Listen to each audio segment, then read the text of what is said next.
to Textile Update. This is Gwendolyn Hustvedt.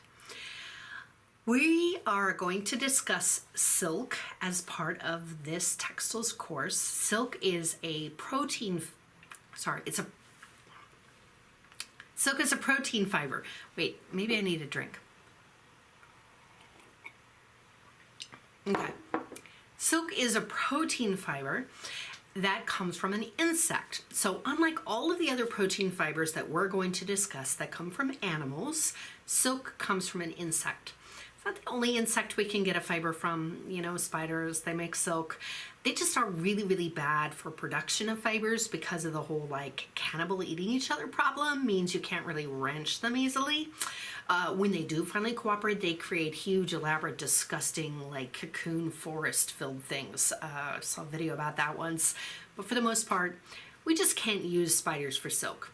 The silkworm, on the other hand, isn't properly a worm. It's a caterpillar. There is a moth, the silk moth.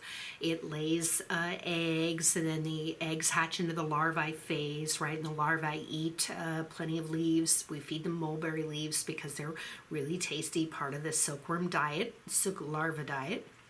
And then when the larvae are fat enough, they actually extrude the silk fiber out of some little orifices in their kind of like nostrils in their face, and they're coating it with mucus, so it's really kind of like nostrils, and they make this cocoon, which the cocoon is actually really, it's like a packing peanut, like a hollow packing peanut. It's really sturdy, and so I can see where people in ancient China would have been drawn to the silkworm cocoons because they're very interesting. They just have you know, they would bounce right if they fell out of the tree. And then once the larvae turns into the moth eats its way through the cocoon. Good thing it's made out of protein, a first snack. And then the moth flies away, mates, lays eggs, right? It's the circle of life. So the really important thing to understand is, unlike all of the other natural fibers that we've ever discussed, silk is actually originates as a filament, a very, very long, you can't even see where my arms are going, how long they are, fiber, miles long in each cocoon. All of the other natural fibers, nature just makes them, you know, the longest might be 18 inches, which is mohair. And that means that while all of the other natural fibers have to be spun, they're staple length, and staple makes spun yarns. They all have to be spun to make a yarn.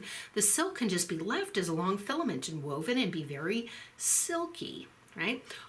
Of course, just to confuse people, we can cut it up into tiny little staple lengths and spin it just like any other yarn that we cut up and spin, right? So silk is one of those we don't know right off the bat. Is it a filament yarn or is it a spun yarn? We'll have to touch it. We'll have to look at the yarn to decide. But ultimately, silk is a beautiful fiber, and studying silk, the entomologists who studied silk, that is basically where our manufacturing of manufactured fibers began.